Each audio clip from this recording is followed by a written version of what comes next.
Matzachat Ketuvah Daf Mem Gimel. On commence Bezrat Hashem à la 6e ligne. Va'amine Rabbi Avina me Rav Sheshet.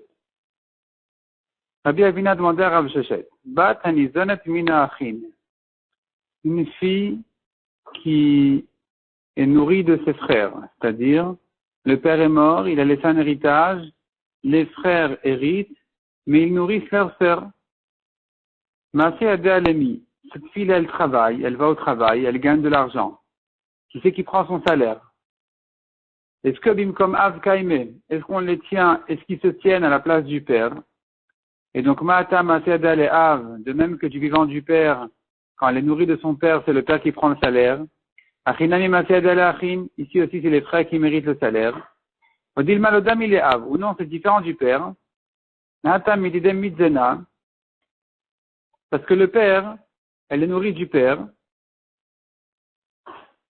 Et donc, c'est normal qu'il gagne son salaire.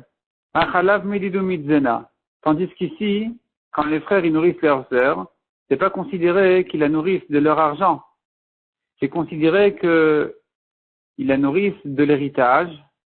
Ils sont obligés de nourrir la sœur de l'héritage parce que ça fait partie des conditions de la Ketuvah que ce qui va rester dans l'héritage, eh bien, les frères vont nourrir avec la fille du mort, les filles du mort.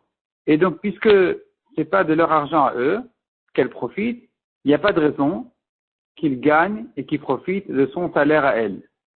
Ça, c'est la question donc qui a été posée à Rav Sheshet. Et Rav Sheshet a répondu, ça revient aux frères. Amar Letanitua, il a dit, on a appris ça dans une Mishnah. Almana nizonet minirse etomim, la veuve, elle est nourrie des biens des orphelins, donc de l'héritage, ou Masiada Shelahen. Son salaire, le salaire de la veuve, doit être donné aux héritiers, donc aux yetomim. De même ici, puisqu'elle profite elle est nourrie de ses frères, de l'héritage, elle doit leur donner son salaire. Midami, est-ce que tu compares, demande à Gemara, la fille à la veuve? Almanato lo nichale barbacha. En ce qui concerne sa veuve, un homme ne recherche pas ce que sa veuve gagne largement sa parnassa. À partir du moment où elle est nourrie par les enfants, il se contente de ça. Il sera intéressé que ce que la veuve gagne, cet argent-là, revienne à ses enfants. Tandis que Bito, Nichale Bervacha, en ce qui concerne sa fille, le père serait content que la fille qui est nourrie de ses frères, sur le compte de l'héritage, eh bien, que son salaire qu'elle gagne par son travail, qu'elle le garde à elle-même. Un homme veut que sa fille gagne largement sa parnassa, et donc contrairement à la veuve où on a dit que quand elle travaille, ça revient aux frères, ici on pourrait dire que non, qu'elle travaille la fille, le salaire revient à elle-même. Tu n'as pas de preuve de la veuve. La Gemara dit, les mêmes radébito a dit falem almanato. Est-ce que tu veux dire par là que sa fille, il la préfère plus que sa veuve? Ve'amar Rabbi Abba Marbi aussi. Pourtant Rabbi Abba a dit au nom de Rabbi aussi, Asu almana et bat, kebat et achim. Les Chachamim ont comparé la veuve qui est en face de la fille du mort au cas où la fille se tient en face de ses frères. Benechassin muatin, quand l'héritage est petit. La Gemara explique. Ma'abat et achim, de même que la fille qui se tient en face de ses frères. Quand l'héritage est petit, il n'y a pas beaucoup d'argent, c'est soit elle, soit eux. Habat nizonet, ve'achin ishalu l'abtachim. La fille mange de l'héritage, prie à ce que ses frères aillent toquer aux portes pour demander de l'argent. Afalmana et telabat, de la même manière la veuve à côté de la fille, eh bien, quand il n'y a pas assez pour les deux, almana nizonet, vabat ishal l'abtachim. C'est la veuve qui sera nourrie de l'héritage, et la fille donc qui mendie, qui va chercher aux portes à manger. Donc tu vois qu'un homme préfère, il fait plus attention à la parnassa de sa veuve, de sa femme, plutôt qu'à celle de sa fille. Pourquoi tu dis le contraire? Pourquoi tu dis que si la femme, son salaire va chez les fils, c'est pas la preuve que la sœur, c'est pas la preuve que la fille, son salaire va chez les fils? Répond la Gemara, c'est bien différent. Les inyan ziluta almanato adifale. En ce qui concerne Ziluta, c'est-à-dire aller toquer aux portes, c'est très rabaissant. En ce qui concerne Ziluta, l'honneur de sa femme ou de sa fille, un homme fait plus attention au kavod, à l'honneur de sa femme. Il préfère donc que sa femme gagne l'argent et que sa fille aille mendier. Tandis que les Yanarvacha, quand elles ont sa femme et sa fille suffisamment de quoi se nourrir, et qu'il est question d'avoir en abondance, d'avoir en plus, largement, eh bien, ici, Bito a dit fallait, je pourrais te dire qu'un homme préfère que sa fille gagne plus largement sa parnassa. Donc, c'est pas parce que pour la femme, on a dit que le salaire revient au fils, que ce serait la preuve pour la fille que son salaire reviendrait au fils. Peut-être qu'elle peut le garder à elle-même. En tout cas, Rav Shechet, il maintient ses paroles de dire que il faut faire passer donc le salaire de la fille au frère. Métiv Rav Yosef. Rav Yosef, il vient objecter Rav Shechet. Maaseh Yadea Umtiata, nous avons une braïta qui dit, Maaseh Yadea, ce qu'elle travaille, ou Umtiata, ce qu'elle a trouvé, Afalpi Shelo Gavta, même si elle ne l'a pas encore encaissé, elle n'a pas reçu l'argent vraiment entre ses mains du vivant du père, donc elle a travaillé, elle mérite de l'argent, son salaire n'est pas encore arrivé entre ses mains du vivant du père, mais puisqu'elle a déjà travaillé du vivant du père et qu'elle mérite cet argent-là, on considère cet argent-là comme s'il appartenait au père, et donc, Meta'a Varian Shelachin, même si le père est mort, c'est les frères qui vont prendre ce salaire. Tama de Bechayaav, la raison pour laquelle ça va aux frères, c'est parce qu'elle a travaillé du vivant du père. Donc c'est de l'argent qui revient au père et qui est hérité au fils. Ha la'achar mitata'av, l'atma déduit de là que ce qu'elle a travaillé après la mort du père, c'est à elle-même. Pas comme Rav Shechet, Maïlav Benizonet, n'est-ce pas qu'il s'agit même du cas où elle est nourrie de ses frères et quand même elle se garde l'argent de son travail, son salaire, l'eau. C'est pas de ça qu'il s'agit, mais chez Nanizonet. Il s'agit d'un cas où elle n'est pas nourrie des frères, donc elle va au travail, elle gagne de l'argent, c'est là on a dit, elle se garde son argent puisqu'elle a travaillé après la mort du père. Demande à Gmaraï Beshéna Nizonet Maïle Memra. Si elle n'est pas nourrie de ses frères, c'est évident. Une fille, elle va au travail, elle gagne de l'argent. Pourquoi elle devrait le donner à ses frères alors qu'elle n'est même pas nourrie d'eux? C'est évident. Qu'est-ce qu'elle va manger si ni elle est nourrie de ses frères, ni elle garde son salaire? Et la Gemara ici, elle rentre dans une discussion. Est-ce qu'un maître peut dire à son serviteur, à son esclave, travaille et je te nourris pas? Même, dit la Gemara, ou même, les mains d'Amar, pour celui qui pense, Yachol Arab Lomar, un patron peut dire, la Eved à son serviteur, à son esclave, Aseimi, travaille chez moi, Venizancha, je ne te nourris pas. Donc tu te débrouilles pendant tes pauses de gagner ton pain, de continuer à travailler, tu te débrouilles entre un travail et un autre pour gagner ton pain. Anemi le Bevet Knaani, de l'Oktiv Beimar. Cette halakha n'a été dite que pour un esclave Knaani, un goy qui a été acheté par un juif. C'est là où on pourrait peut-être dire, travaille et je te nourris pas.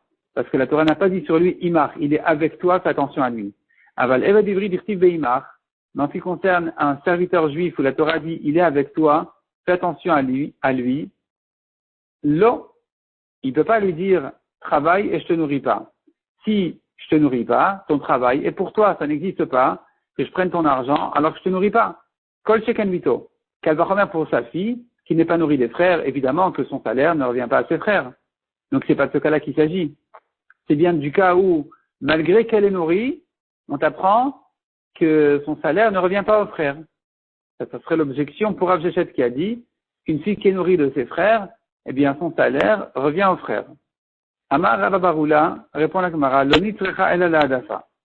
Non, le chidouche il est, pour le cas où elle gagne bien largement, elle gagne bien plus que ce qu'elle a besoin, et donc elle est riche, elle gagne un gros salaire chaque mois, il lui suffit de peu, le reste serait à ses frères. C'est ça le chidouche où on te dit que même dans le cas où elle gagne plus que ce qu'elle a besoin, tout son salaire revient à elle-même. Effectivement, dans le cas où elle est nourrie des frères, eh bien, ce qu'elle a gagné, ça revient aux frères. On n'a pas d'objection de là, Rav Shechet. Amarava. Gavra Rabba qui Rav Yosef. Un grand homme comme Rav Yosef, qui vient objecter Rav Shechet. Tu crois qu'il ne peut pas penser à cette réponse tout seul? Loyada Deika Adafa, il ne sait pas que ça existe une fille qui gagne plus que ce qu'elle a besoin, et qu'Amotiv Tiouta, donc il pose une objection. Si Rav Yosef a objecté Rav Shechet, tu ne peux pas repousser si facilement que ça l'objection en disant non, on vient t'apprendre ici que dans le cas où elle a travaillé après la mort du père, c'est elle qui gagne son salaire, même si ça dépasse ses besoins. Et Rav Yosef, il n'aurait pas pu penser à cette réponse. Et la Marava. La Gemara explique non, il faut dire que Rav Yosef, il avait une objection plus forte que ça. Rav Yosef matnit agoufa kachel. Il avait un problème sur la braïta elle-même. Sur la manière dont la braïta est formulée. Dektan et maaseh adam tiata. Dans la braïta, on a dit comme ça. Ce qu'elle a gagné de son travail. Et ce qu'elle a trouvé, après Pichelo Gavta, même si elle n'a pas encore pris cet argent-là, etc. Donc on a dit, ça revient aux enfants, aux héritiers, puisque ça s'est fait du vivant du père. La Gemara dit, mais pourquoi tu me parles ici de ce qu'elle a, Afalpi chez le Gavta, même si elle n'a pas encaissé. Mais Tiata Niman Gavia, de qui elle doit encaisser ce qu'elle a trouvé? Elle a trouvé un objet sur la rue, même si elle ne l'a pas encaissé. Ça veut dire quoi ici? Elle n'a pas encaissé. L'histoire de la Metsia, de ce qu'elle a trouvé, ne rentre pas ici dans la phrase. Et là, Vachikama, tu es obligé de dire que la raison pour laquelle on a rentré ici la Metsia dans la phrase, c'est pour t'apprendre une halakha et te comparer le salaire à ce qu'elle a trouvé. Maaseada kim tiata, son salaire, c'est comme ce qu'elle a trouvé. Ma metiata de chaya av le av. De même que un objet qu'elle trouve du vivant du père, c'est au père. Pourquoi? C'est une takana de chachamim qui dit puisqu'elle est nourrie de son père, alors si elle garde pour elle-même l'argent qu'elle va trouver dehors, ça va faire des disputes. Donc il faut qu'elle donne à son père. L'achar mitata av le atma, mais il est bien évident qu'après la mort du père, il n'y aura pas de dispute. Donc c'est à elle de se garder ce qu'elle a trouvé. Ça c'est clair. Même si elle est nourrie des frères, ils ne peuvent pas se disputer parce que c'est pas leur argent, c'est l'héritage, ça fait partie des conditions d'héritage. Donc ça c'est bien évident. De la même manière pour son salaire du vivant du père, ça va au père, mais la après la mort du père, son salaire est pour elle-même, dans tous les cas, même si elle est nourrie des frères. C'est comme ce qu'elle a trouvé. Shmamina, donc de là vient la preuve de Rav Yosef contre Rav Shechet, que tout ce qu'elle gagne est à elle-même, même dans le cas où elle est nourrie des frères. Itmarnami, Amar Rabbi Amarav, et d'ailleurs nous avons aussi un enseignement comme ça qui a été ramené au nom de Rav, qui dit effectivement clairement, Batanizonet mina achin, une fille qui est nourrie de ses frères, Masiada el atma. Son salaire est pour elle-même. Amarav Kanama Itama, quelle en est la raison? Dirtiv, car on apprend du passage qui dit, Vitnachaltem otam livnechem acharichem. Le passage des propos des esclaves, vous voulez passer en héritage à vos fils après vous. Otam livnechem, velom notechem livnechem. On déduit de là, ce sont eux qui passent à vos fils, mais pas vos filles qui passent à vos fils. Les droits que vous avez sur vos esclaves sont hérités à vos fils. Les droits que vous avez sur vos filles ne passent pas à vos fils après vous. Donc un père peut gagner le salaire de sa fille, mais ça ne descend pas en héritage à ses enfants. Magid, de là on apprend, chez Enadam Morish Zechut Bitol Ivno. Un homme ne fait pas passer les droits qu'il a sur sa fille à son fils.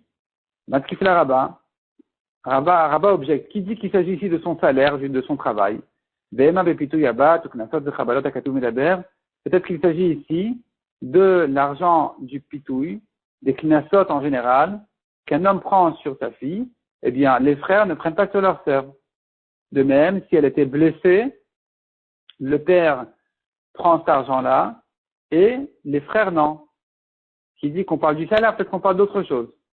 Mais Rentana Rav Chanina, ainsi Rav Chanina enseignait, mais pitouille abat ou knasot de chabalot akatou medaber.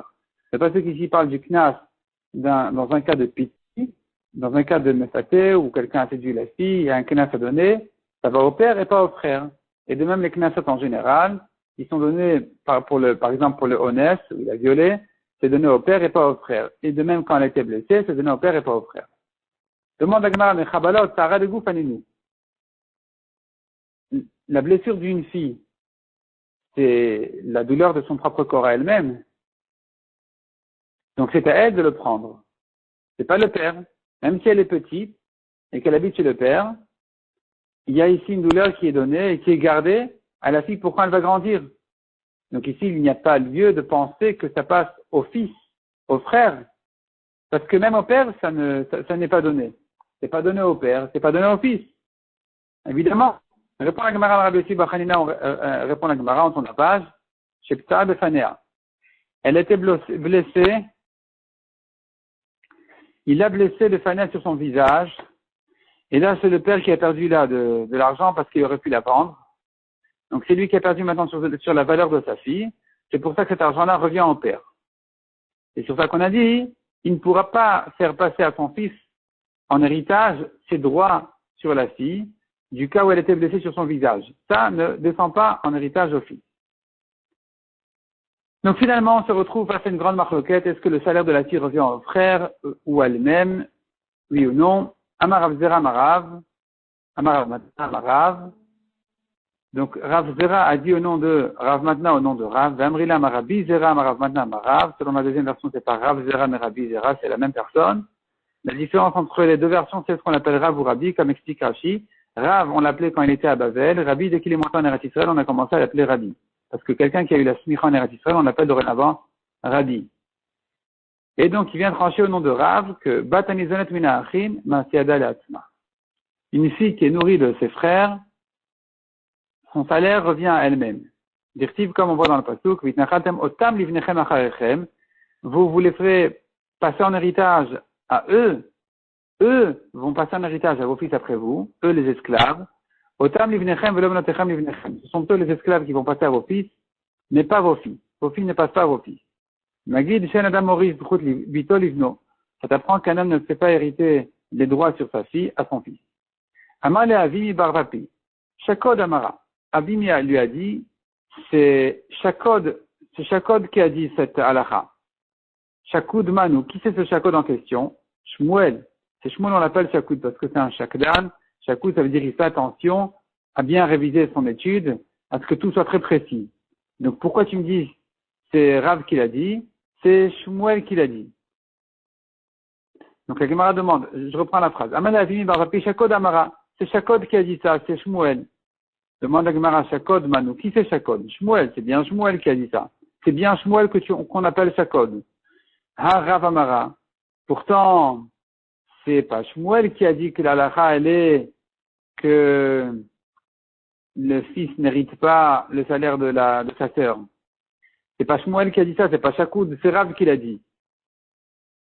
Ema Av Shakud Amara. La Gemara corrige, même Shmuel a dit ça. Non seulement, il n'y a pas que Rav qui pense que les frères n'héritent pas le salaire de la sœur, enfin, c'est pas un héritage, c'est pas une question d'héritage. Les frères n'ont pas de droit sur le salaire de leur sœur, mais même Shmuel aussi pense comme ça. Amar Mar Baranima le Ravashi, Achi Amar Amre Nardé, la Gemara conclut au nom de Nardé que il cheta kavate de Rav Shechet, mais Alachal est comme Rav Shechet qui a dit que les frères peuvent lui toucher le salaire de leur sœur.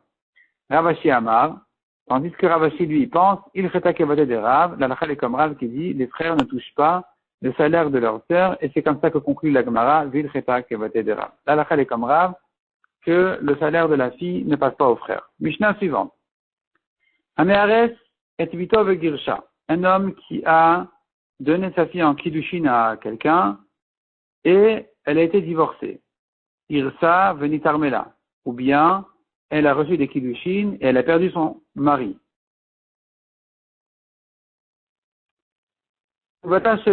L'actuva de la fille est donnée au père.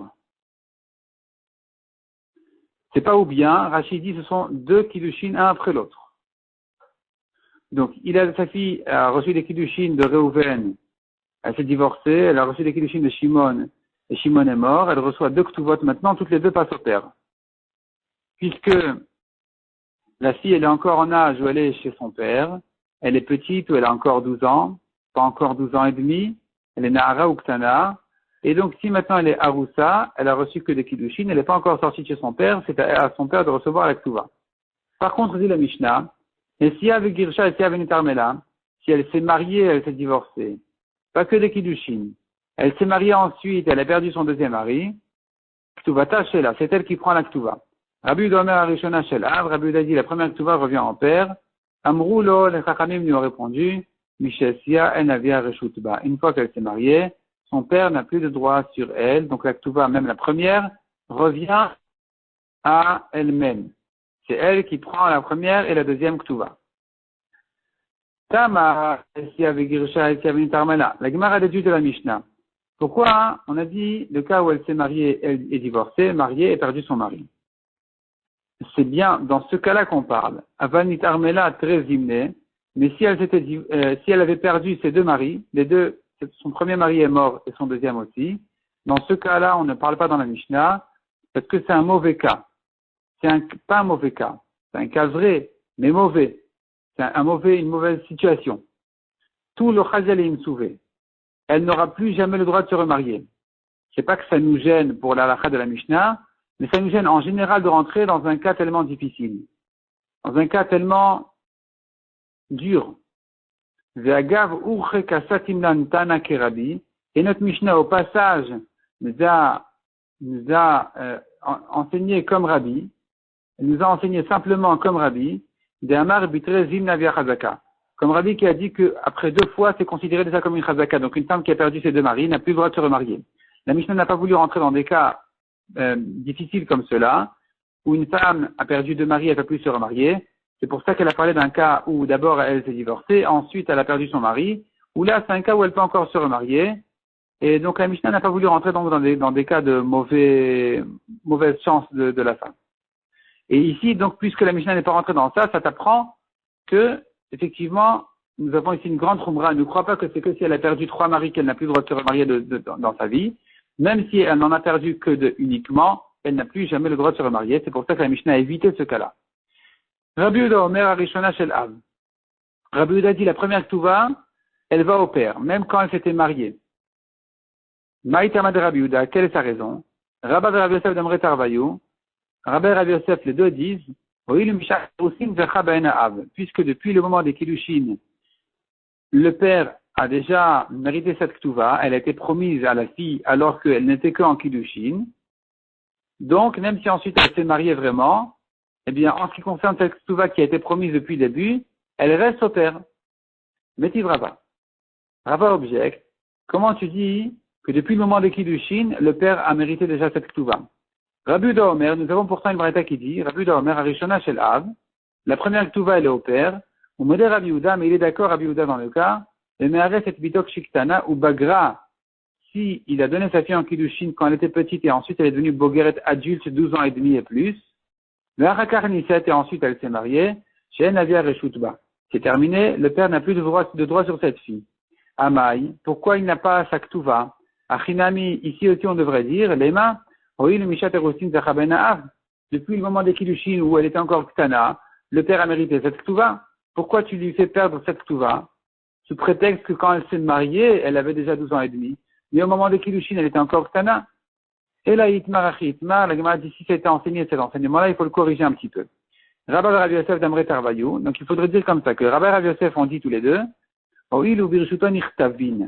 puisque à l'occasion du mariage, avant le mariage, on écrit cette Ktuva alors qu'elle est encore chez son père, donc il a mérité cette Ktuva-là, elle rentre dans les droits du père. C'est-à-dire, c'est pas que depuis le moment des Kiddushin que le père mérite la Ktuva, c'est depuis avant le mariage où on écrit la Ktuva, juste avant le mariage. Donc si elle est déjà Bogeret à ce moment-là, effectivement le père a perdu la Ktuva. Mais si elle n'est pas encore Bogeret, le père mérite cette Ktuva. Ou Mikva Memat Gavia. La Gemara dit, donc on a appris que le père mérite cette Ktuva. On va pas selon le moment des Kiddushin, comme on a dit. On va plutôt selon le moment du mariage. Simplement, selon Rabbi Yehuda, ça va comme juste avant le mariage, ça revient en père. La question qui se pose ici, c'est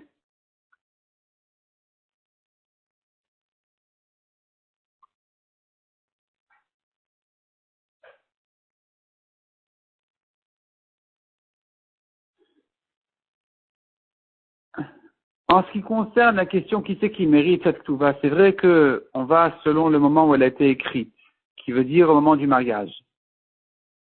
Mais en ce qui concerne prendre la Ktuva, l'encaisser des acheteurs, c'est-à-dire comme ça, le mari n'a pas de terrain, la femme qui mérite cette Ktuva, elle va chercher les terrains que le mari avait au moment où la Ktuva lui était promise. Même si ces terrains ont déjà entre-temps été vendus ou donnés à quelqu'un, la femme peut les chercher chez les acheteurs en leur disant je suis prioritaire. On m'a promis ce terrain-là avant que tu l'achètes, donc tu perds ton argent, ça m'intéresse pas, je prends le terrain. La question qui se pose, c'est à partir de quelle étape on peut dire, ça y est, à partir de cette date-là, la femme peut recevoir ce terrain-là, même s'il a été vendu ensuite. Amar Abuna, Mané Matay Mina Erusin. La somme basique de Tuva qui sont manées pour une almana ou Matayim pour une betula, depuis le moment où cette fille a reçu ses kiddushin, eh bien, tous les terrains que son mari avait à ce moment-là, elle peut les prendre. Même s'ils ont été vendus ensuite, elle a le droit de les prendre, elle a le droit de toucher jusqu'à un mané ou 212. Betosefet, et tout ce qui lui a été ajouté ensuite au mariage, Minanitsuin, elle ne pourra pas prendre plus que un mané ou Matayim des terrains d'avant le mari, des terrains que le mari a vendus avant le mariage, entre le kiddushin et le mariage. Ce qui a été vendu entre le kiddushin et le mariage, elle peut prendre que un mané ou 212. Si elle veut plus que ça, elle devra chercher des terrains qui ont été vendus après le mariage. Parce que le reste ne lui a été promis qu'après le mariage, qu'au mariage. Le Ravasi Amar, Ravasi dit non, même Mané Matayim, qui est la base de l'Aktuva, elle ne peut le prendre des acheteurs de son mari qu'à partir de la date de son mariage. Ce qui a été vendu après son mariage, elle peut prendre. Ce qui a été vendu entre les kiddushin et son mariage, même si tout le monde savait qu'elle mériterait déjà une Ktuva, eh bien, elle ne peut pas le prendre des acheteurs. Demande à Gemara au Mia Maravuna Achi, est-ce que Ravuna dit que elle peut prendre depuis les kiddushin déjà le Mané Matayim, la base de la Ktuva, Gaïtma. Pourtant, nous avons un enseignement qui dit, Hotia Alav Shte Ktuvot. Une femme qui vient avec 2 ktuvot, du même mari. Achat Matayim, Achat Shloshmeot. Une ktuva de 212, une ktuva de 312. Qu'est-ce qu'on fait ici? Ve'amar Ravuna, Batalikvot Matayim Gova Mizman Rishon. Si elle veut prendre 200, elle peut les prendre de la première date, de la date des 200. Shloshmeot, si elle dit non, je veux les 300, Gova Mizman Sheni, on lui dira tu ne peux prendre que des acheteurs à partir de la deuxième date. Sur la première Ktuva, c'est écrit 200. Sur la deuxième Ktuva, c'est écrit 300. Elle a le choix entre prendre 200 depuis la première date ou 300 depuis la deuxième date. Veimita, si tu as raison, si on tient comme Ravuna, qui a dit Mané Matayim depuis les Kiddushin, et Tosefet, Mané Matayim depuis les Kiddushin, et Tosefet depuis le mariage. Alors pourquoi tu fais comme ça? Tu devrais dire Tikve Matayim Mizman Rishon. Elle devrait prendre les 212 depuis la première date. Ou Mea Mizman Sheni. Et 100, qui est la troisième centaine, elle devrait la prendre à partir de la deuxième date. C'est comme ça qu'on devrait dire, puisqu'elle peut prendre, on a dit Mané Matayim depuis les Kiddushin et le reste depuis le mariage. Donc ici aussi, on devrait dire le même principe.